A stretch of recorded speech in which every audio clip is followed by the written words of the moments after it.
What up, y'all? I'm JT, Chef Tickles, the Alaskan Sniper. I'm here with your boy Chris Easy, Deuces -1, Chris Evans. What up? What up? We're joined here with our man, Big Daddy, the boy himself, Faraz Sani. What it do, baby? And let's get into it. This is Hoop Sesh'n. First things first, getting into recapping the bubble. Obviously, uncertainty getting to that part of the season. Don't got to dive into that too much. But Faraz, what was your biggest experience kind of adapting to watching in the bubble?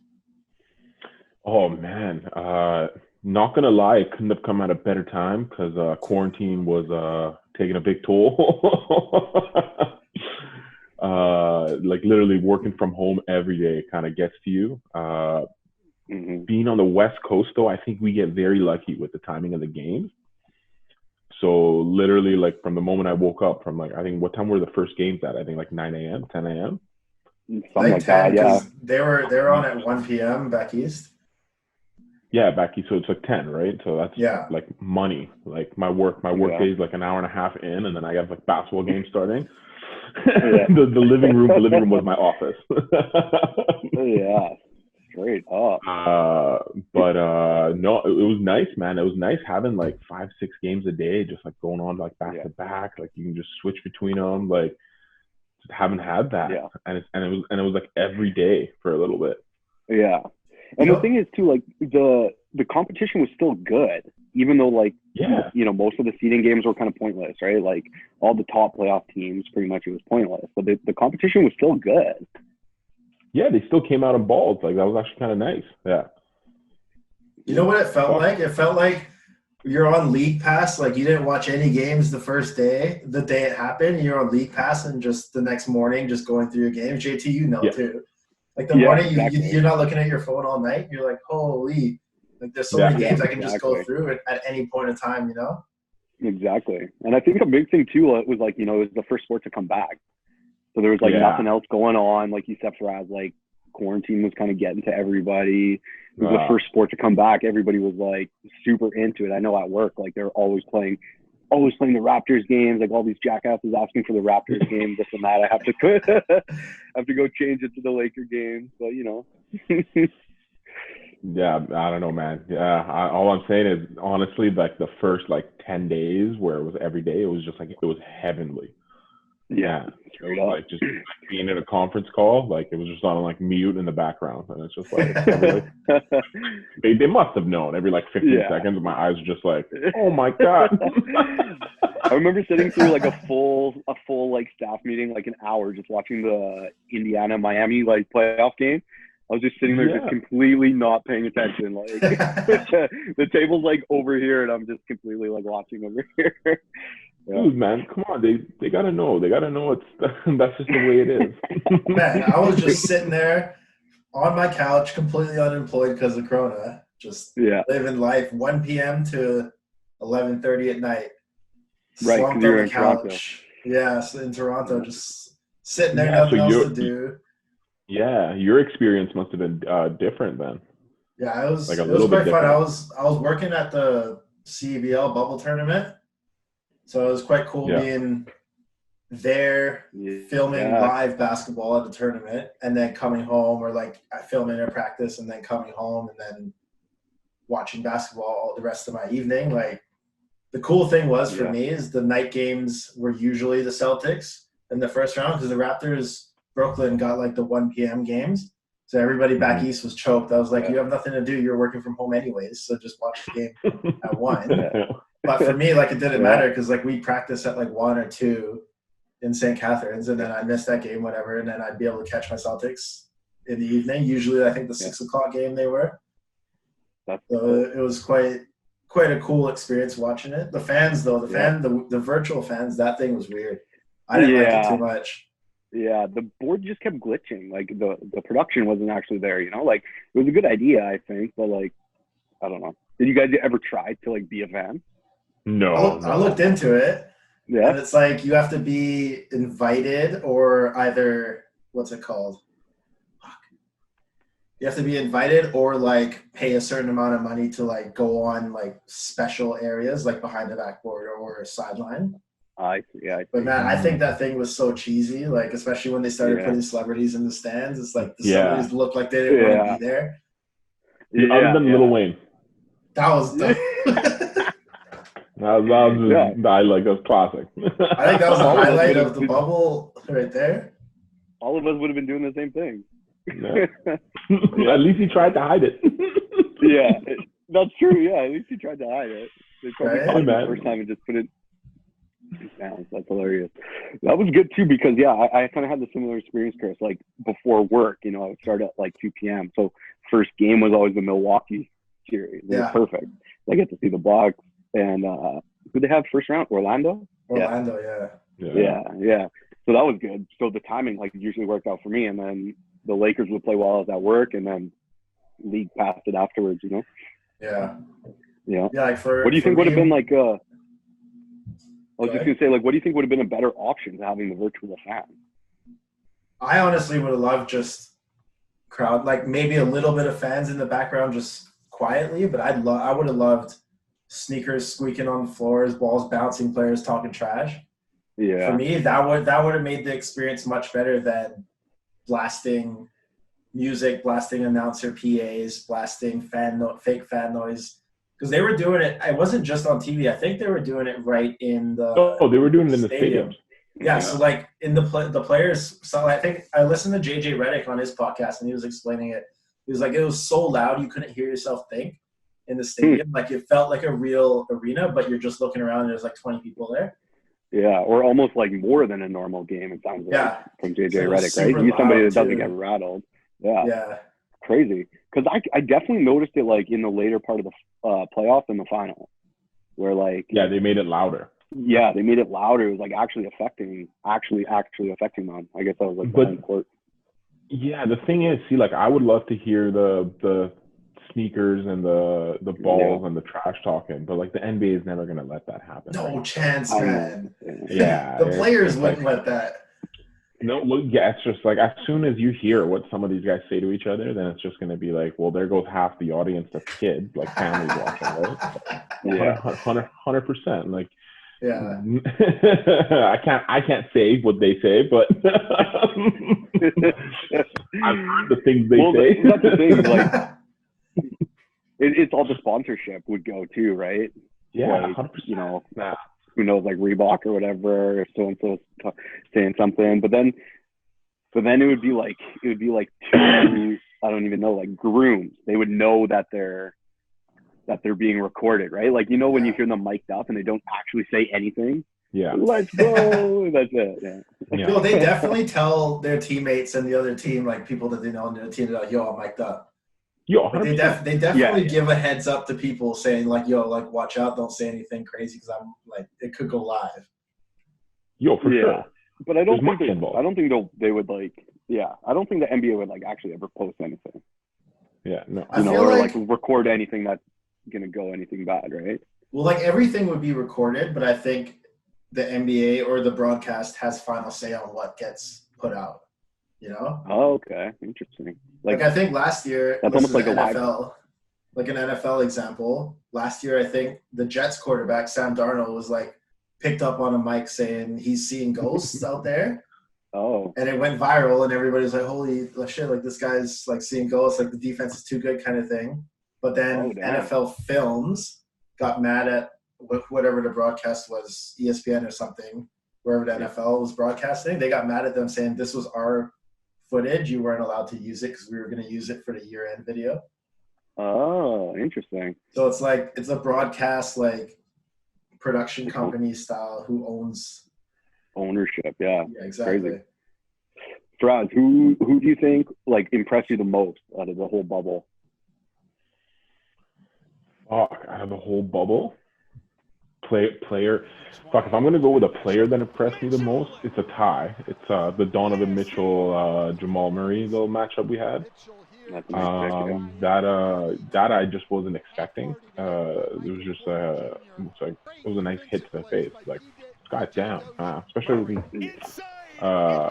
Canadian boy. Kitchener, Ontario. Oh man, it's nice to get a breath of fresh air after so many years of Andrew Wiggins, man, and holding out faith that he becomes a normal player. Great point, man. And the thing is, they're both really young too. That's the exciting. Unbelievably young, man. But like it was the offensive output, the clutch play. It was like classic playoff NBA basketball where it's one dude versus another guy just going head to head. Exciting to watch. I don't know if any of the games were buzzer beaters, but they were all freaking close. I think that was the one series I both probably didn't watch. Hey, I think that was the one series I probably didn't watch. Really? Yeah, like that's well, from now the start. While we're waiting, go back and watch some of those games. Like I'd see highlights, obviously, and I'd be like, "Holy shit, they went off for 50 each or 40 each or whatever." But like, I never actually like, if it was on, I would never actually, and I missed it. I never actually would go catch up on it. So I'm like, "Oh, it's Utah Denver," and then I see the box score, and I'm like, "Oh, there we go." That was the game of the day. Yeah, but like legit, like we've all played basketball. It's like but at like a lower level. Chris at obviously a bit of a higher level, but like you have those games where it's just like you feel like you can't miss, and like no one can stop you, and it's nice. It was just like these two guys were having that kind of game every night at like a level 100 times higher than anything I've witnessed. Like I played myself, not like on TV, but it was like crazy. It's like, God damn. Yeah, man. Some of those like those pull-ups, like Jamal, man. That's the thing. They both played so well, but they both played above what we ever could have we're gonna expect from them. We thought like Jokic was gonna dominate, obviously, and then we thought like what other pieces from Utah, with Mike Conley, how is he gonna play, blah blah blah, and those guys just completely took over. Yeah, those guys were just. Do you think Jokic and Gobert cancel each other out in that series? No. No? I think Jokic is still much better. Well, yeah, but like playing against each other sort of eliminated both of them. Again, I didn't watch the series, but like against each other, so it became the Donovan and Jamal Murray's show? No, because I think when you still look at the stats, Jokic was still having like big nights. Like, I don't know. I don't think they really. I don't know. That's a good point. It was close. Honestly, it was close. It was a good matchup because Jokic obviously pulled Gobert away from the rim, right? Yeah. So that allowed a lot of back cuts, a lot of driving, and one-on-one for Jamal, right? But then on the other side, on the pick and roll, anytime they put Jokic in the pick and roll, they would just lob it to Gobert. It was like no chance, right? but Gobert would never get like a clutch touch. No. It was always Jokic. Jokic would have like 6-8 points in a row. Get some stupid block that he gets by barely jumping and some steal, and then Jamal comes back and drops like another 8, and then they win. Right? It's like Gobert would like get you like 6 points, like Yeah. Chris, what about you? What impressed you from the bubble? For me, obviously Dame for sure. But we all saw that coming. I feel like we can agree on that. Like, everybody knew Dame was going to show out and not. It's no surprise anymore, man. Dude, it's like watching Harden go off for 35 points a game. Like, cool, you did it. No, we expect that from you. Yeah. But other team-wise, the Suns for sure.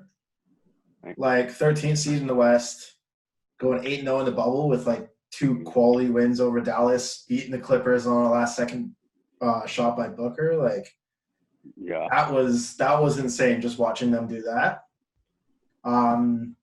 It's a shame they didn't make the play-in game. Sorry, but Memphis had no business being in there.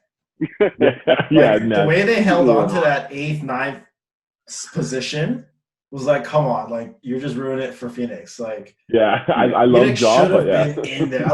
Ja's good, but it's like, yo, you guys went 2-6 in the bubble.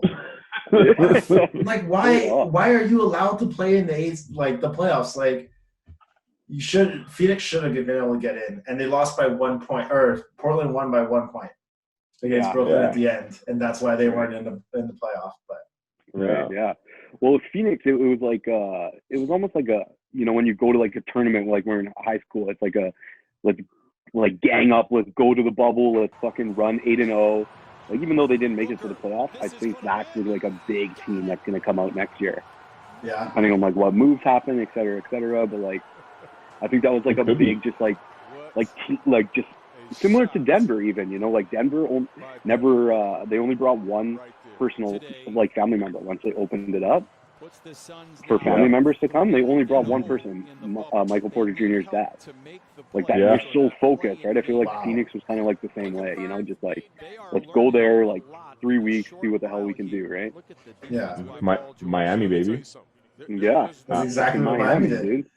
Exactly. That's the team I picked that was the most surprising for me out of the bubble. I didn't pick Jimmy as my player, even though he's one of my favorite players, because I always knew what Jimmy does, and he just needed the right environment around him. And now everyone realizes that, and it's a very good feeling to have everyone eat their words. Yeah. That felt very Locker room cancer. Oh man, it felt so good after all those guys calling him a cancer. Just shut up, man. Oh, it was great. It was great. But no, man. Even Melo having a good bubble. Even, hey man, I'm Hall of Famer right there. But just that team defense, man. That chemistry is tough. It's tough to find 15 dudes that give 100% every minute. That's buying into the system. Exactly. I think that's unbelievably hard to find, man, where everyone is always trying their hardest. Yeah, it's like it's tough. I've never been part of a team where everybody tried their hardest. Like every single person tried their hardest. But and then you notice that. Yeah. And then I'm like fourth quarter, it's like last minute, dudes fucking played like whatever 42 minutes, and he's still sprinting. Yeah. That team, like honestly. Go ahead, JT. Like Kendrick Nunn, man, he's perfect. Like, he was starting all year, and then they put Dragic ahead of him, and then in the bubble, he was poor guy got injured. He got injured. Yeah, he fell out of the rotation, and boom. Yeah. Like, didn't he have COVID? That's why Nunn came late. He had COVID. Yeah, right. I swear, I thought he got. Right. I don't know. Yeah. But so that's why he fell in the depth chart because of COVID, and then Dragic stepped up. Yeah. But then even when Dragic went down, they were starting Hero and Robinson, and Nunn still wasn't playing. Yeah. He played a little bit in Milwaukee series, hit some threes. He played well. But that's the thing, right? He comes out, he's ready. He's a rookie too, obviously, right? There you go, man. Comes out and he's just ready, man. They're just ready to play. I think Bam is the best defender in the league. Like, straight up, I think Bam is. Yeah, man. Did Bam get first team or second team? That's a good question. I don't know. Yeah. Because defensive player was Giannis, and then AD, Gobert. I honestly don't know. Kawhi. Yeah, I think it was Giannis, AD, Gobert, Simmons, and Marcus Smart. Marcus Smart made first? My boy. That was 2 years in a row to freaking bring it up. 2 years in a row, man. All NBA first team. Well, I think you might be right, Chris. Yeah, he's right. Man. Yo, Rudy Gobert is back-to-back too. Yeah. So Bam, second all team for Bam. Hey man, that's unreal. Yeah. Unreal. The thing about that Heat team is just everybody bought in. Like, everybody was like, okay, I don't care if I score 50 points. I don't care if I score 40 points. Like, as long as we win, we're good. Yeah. So it's like, fuck, that's crazy. Like, that you have somebody who would be down to, like, give up their, like, even Jimmy. Like, Jimmy, even though he balled out, like, yeah, exactly. Like, he didn't care if he had 30 points a game as long as his team won, which they did. Yeah, exactly. For me, it was the Raptors and, like, specifically their defense. Similar to the Heat, like the Heat kind of, you know, I think stole a little bit of thunder, or maybe vice versa, actually, because the Raptors flamed out. But their defense looked ridiculous to me, dude. Like, in the playing game against the Lakers, obviously, you know, it was pretty meaningless, but, like, their defense was ridiculous. The fact that they could, like, on an inbound, they would be in zone, and then as soon as the ball gets inbound, they just automatically know, like, that they're back to, like, a matchup. It's, like, so crazy, and they're just, like, throwing, like, box and one out there. like sending the double sometimes, picking up full court. Yeah, I think the Raptors defense is like insane. It's tough that they lost Marc Gasol now. He signed in Spain. I think Real Madrid, right? Oh, did he? Yeah. Hey, good. I like that. Yeah. So that's a tough loss for them defensively, obviously, right? They're going to try to replace that. Serge, I think, is a free agent, right? Yeah. I think he might leave. Yeah. Freddie's gone too? Freddie's gone for sure. 100% he's gone. Freddie wants to get paid. Who do you think is going to pay him? I think, yeah. Ooh. I don't know. I have to take a look to see who needs that little scoring playmaker. You know. Indiana loses Vic Oladipo. Do you think? Yeah, Oladipo's leaving. Do you think? Yeah, he's Van Vliet and Brogdon backcourt Indiana. That's pretty nice, actually. Depending what they can get back to Oladipo. Yeah. It is How big's small, Brogdon? Yeah. Like 6'5", I think. Who, Brogdon? Yeah, I think so. He's pretty big. I thought he was like 6'3". Okay. Maybe. I thought he was always like a bigger guard. Like that's why, he's kind of like slow. Doesn't really get above the rim. Yeah. The president. Does Freddie get max money though? No. I think the only team that would like throw even close to that money is like Detroit. If they're trying to do something, right? Get Detroit. Yeah. Maybe they can flip Blake. I heard potentially Blake for Westbrook. That's what I heard too. Yeah. But then that wouldn't make sense to get Freddie. But a guy like Freddie, I think, would get like in today's NBA probably like 18 mil a year to 20. You think so? I feel like that can't be much more than what he's making right now. No, I don't think he's making 20 mil right now. I think Freddie's right now is making like 3 million, 4 million probably. What? Yeah, Freddie's still tied. Yeah. He's not on a rookie contract or a minimum, right? I doubt it, man. He's in the league for a bit. No, man. He was in D-League. He was with that 905, that team that won. And then he was part of like that bench mob, that whack year. Fred VanVleet right now, he's on a 2-year, $18 million contract that just finished. So he's making $9 million a year. Okay. Yeah. So I think he's worth double. Pushing 20, yeah. Yeah, close to 20. But he'll probably get like maybe like a 4-year, like 80 mil. 4-year, like 85, something like that. Do you think he'll die out after he leaves the Raptors, though? That's the thing. It depends, man. If he goes to a contender and he's like the third piece, or he's like, he's like a piece, he could be good. Like he's tenacious. He takes big shots. Yeah. Like you saw when he cut his face or whatever in the playoffs. Like obviously he's a tough guy. Band-Aid. Yeah. He's small though. Yeah. No, he'd dominate in Milwaukee though, hey? If he went to the Bucks? Yeah, that would be nice. If you could just somehow flip him for Bledsoe? Yeah. Obviously that would never work, but that'd be unreal. As much as I love Bledsoe, he's not who he used to be. No, they gotta get rid of him. Yeah. They gotta get rid of him. I love him, man. Mini LeBron, man. Great. Yeah. Dude, that's what they used to call him. In Clippers, he was a freak, man. What the hell? Oh, okay, sorry. Something was coming up on the screen. Yeah, exactly. But in Clippers, he was a freak. He was like windmilling, like he was cramming on everybody, and then he got injured. Yeah, the build that he has, like he's juiced. Yeah. That's still how he gets all his buckets. He just gets to the fucking rim. Dude, Scary Terry shut him down though 2 years ago. There will always be a reference. Trust me, there will always be a reference. Scary Terry now. Where is he? I don't know. Charlotte? I don't care. Charlotte. You got paid over there too. Poor guy got taken over by, who was it? In Charlotte. Oh, Devontae. Yeah, Devontae Graham. Devontae started balling out. No. I would like to see Devontae with KD. I don't know why. I've always kind of thought that would be a nice piece for KD to have with them. Yeah, that could be. Yeah, I don't know. Yeah.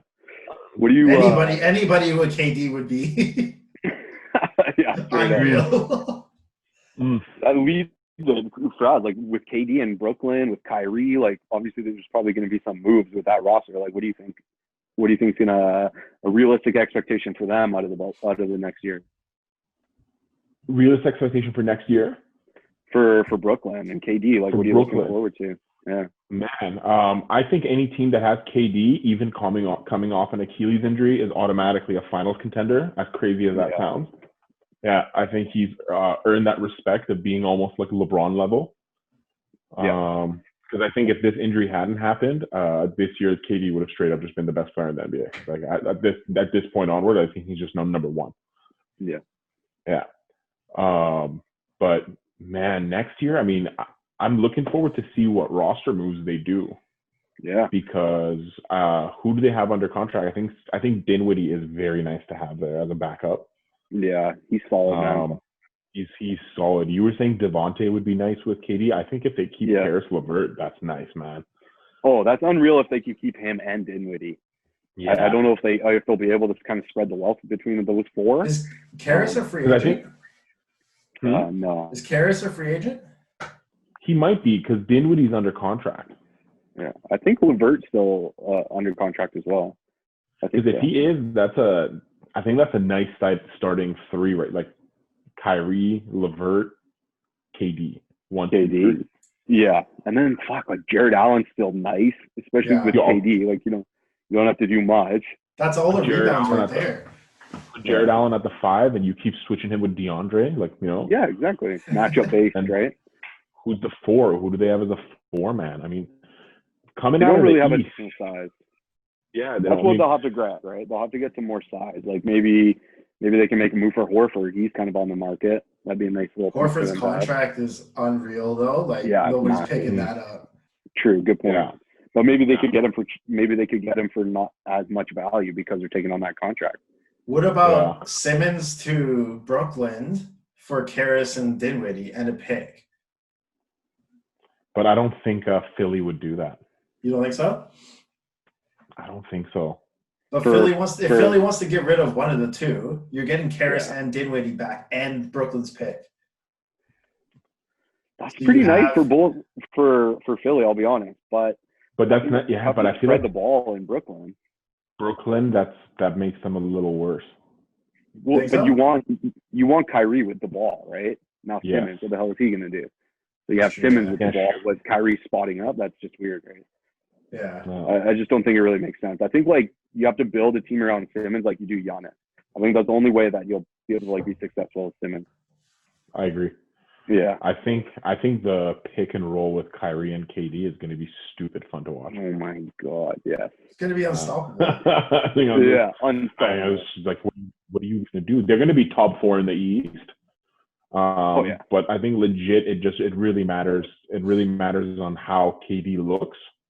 Mm-hmm. But according to Gilbert Arenas and John Wall, he looks unbelievable. So, he got injured. Apparently, it looks like he hasn't missed a. Well, he got injured in June of 2019, right? So he's going to be playing in December 2020. So it's like a solid, year and a half. Plus, he'll probably sit out the first 15, 20 games or some shit. I don't know. Yeah, he'll probably play and just dominate. But man, it's risky. It's risky though. Now sitting out with the 72-game season, like you might fuck around and lose 5 of your first 10. Yeah, and then who knows where that's going to put you in playoff seeding? Exactly. Yeah, you get Dallas in the first round or something. You're like, fuck. Yeah, exactly. Yeah, exactly. For me, I'm looking forward to Clay coming back. And Golden State in general, I guess, but everybody kind of assumes they're going to be back up at the top. But with Clay specifically, man, I think he was, because he's turning 31 this season, so he's kind of peaking right now. I thought he was obviously dominating that game before he got injured, Game 5. After KD got hurt, he had 30 points in the third quarter. No fucking Danny Green undercut him. Just kidding, Danny Green. But yeah, I think Clay will be first team all defense. And same thing, you said Gilbert Arenas and whoever is saying KD looks good, man. I'm just going through Clay's Instagram. He looks good, man.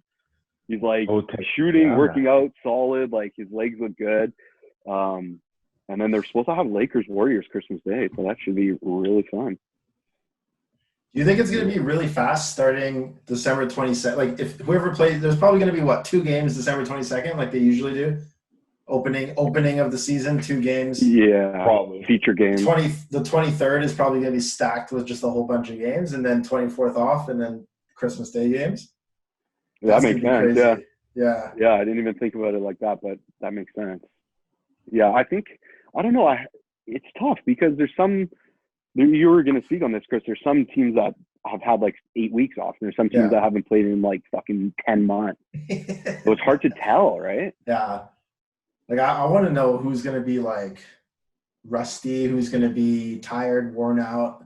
It's really hard to tell because you're like, if you're a hooper, like, and you love basketball or whatever, you're going to be fine. I think like any of the Heat players, they're going to be fine going into the season. Like Jimmy's going to be fine. Jimmy's going to play 35 minutes game 1 probably.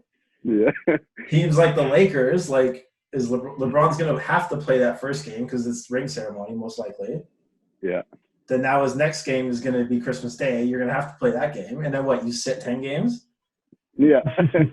But then again, you have the league with the money saying, yo, if LeBron's going to sit 10 games, nobody's going to watch the game. So the broadcasters will be like, yo, you can't just let LeBron sit. Yeah, so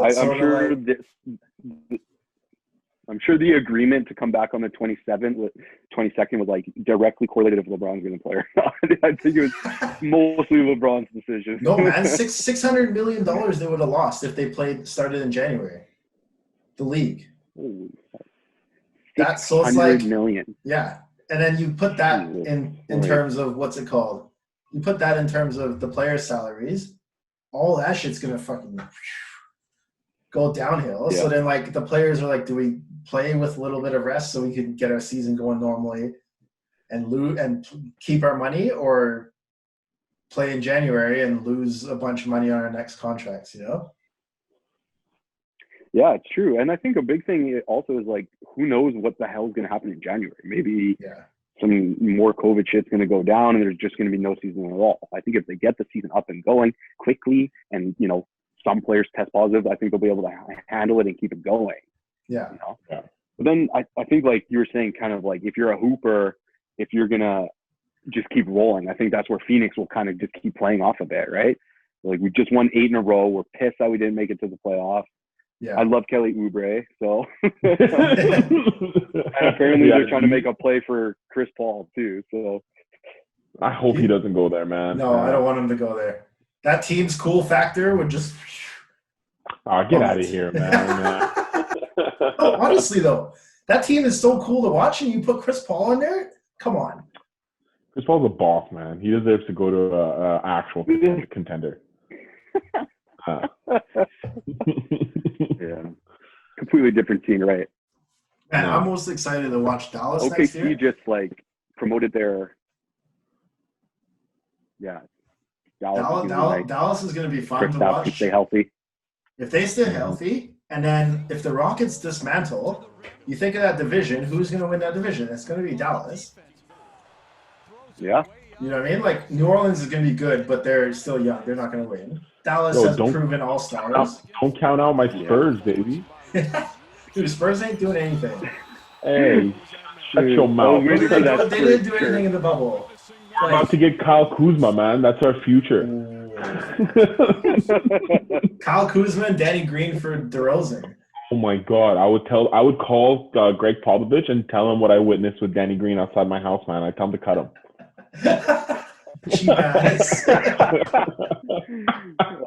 I'm kidding, Danny. I'm kidding, Danny. Love you, man. Come back to Coal Harbor anytime, bro. Coal Harbor anytime, man. Hey, that's a better Airbnb that he got his boys, man. I don't know what they were doing on the east side first, but I got to deserve to get robbed, Danny. Oh man, poor guy. Thanks for stopping by to sesh with us. If you like what we're doing, like, share, subscribe, tell a friend, tell your neighbor, tell your dog. Peace.